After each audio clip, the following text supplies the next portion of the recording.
हमने पहले previous lecture में हमने सारे थ्योरम्स देख लिए थे, राइट। अब हमने क्या करना है, इसके बेसिस पे जो आपके क्वेश्चंस हैं वो सॉल्व करना है। तो देखो, आपका जो पहला क्वेश्चन दे रखा है ये दे रखा है और आपको इसे सिंप्लीफाई करके बताना है। ऑप्शंस आपके क्या दे रखे हैं, A B B C C D D.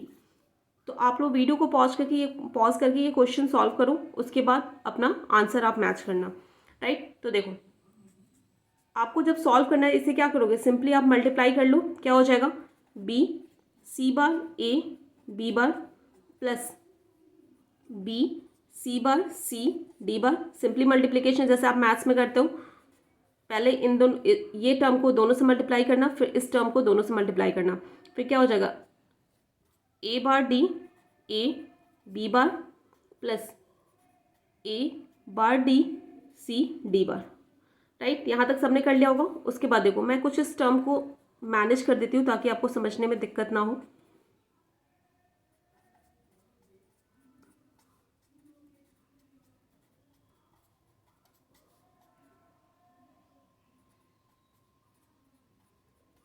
Right, कुछ नहीं किया, बस मैंने अरेंज कर दिया।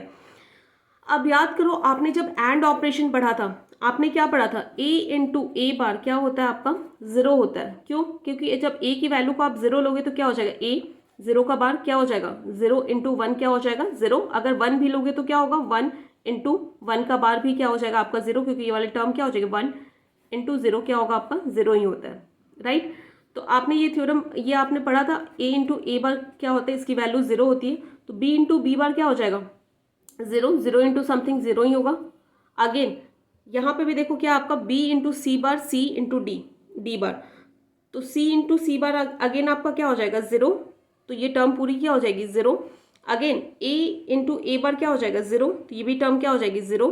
अगेन d इंटू डी बार क्या हो जाएगा, जीरो, तो ये भी टर्म क्या हो जाएगी, जीरो। तो आपका आंसर क्या आ जाएगा, जीरो। तो इसका आंसर कौन सा होगा, डी होगा, ऑप्शन नंबर डी, राइट। अब आपका दूसरा जो क्वेश्चन है वो है a प्लस बी का होल बार।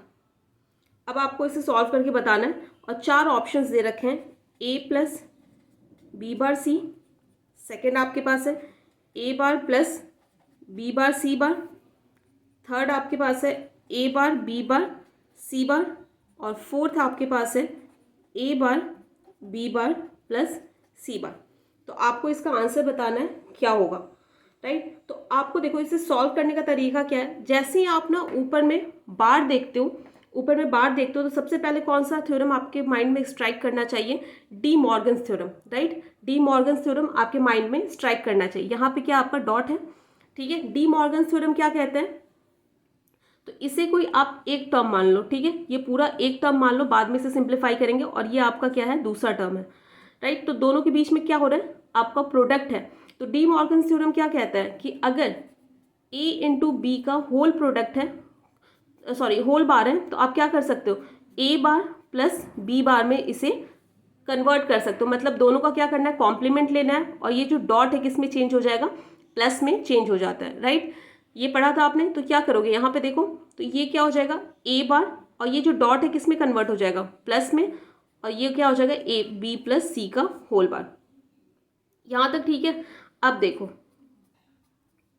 अब आपका क्या है, यहाँ पे देखो, इस पूरे टर्म का क्या आपका बार है। अगेन आपने डी मॉर्गन का सेकेंड थ्योरम क्या कहता है कि b प्लस सी बार हो, तो ये क्या कर देते हो, दोनों जो प्रोडक्ट, दोनों जो वेरिएबल है उनका क्या ले लेते हो आप, कॉम्प्लीमेंट ले लेते हो, और ये जो प्लस साइन है किसमें चेंज हो जाता है, मल्टीप्लीकेशन में।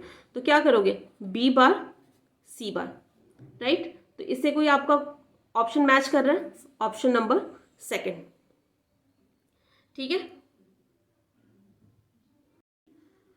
तो देखो, आपका ये क्वेश्चन है, इसे सॉल्व करना है, राइट। तो ये दे रखा आपको a plus B bar a into C, right. इसे मल्टीप्लाई कर दो, a into A plus a into C plus a into B bar plus B bar into C. ये क्या हो जाएगा, a इंटू ए क्या होता है आपका, a होता है, राइट, यही होता है ना। यहाँ तक समझ में आ गया। अब क्या कर सकते हो, इन तीनों टर्म से आप ए को कॉमन ले सकते हो। तो क्या हो जाएगा 1 plus C B bar plus C plus B bar into C. अब बताना, आपको मैंने क्या जब और ऑपरेशन पढ़ा था तो क्या बताया था कि 1 के साथ कुछ भी हो वो पूरा टर्म क्या हो जाता है आपका 1 हो जाता है। तो क्या बच जाएगा ए इंटू बी बार सी। कौन सा ऑप्शन है, ऑप्शन नंबर 3। ये क्वेश्चन देखो, इस क्वेश्चन को कैसे सॉल्व करोगे आप।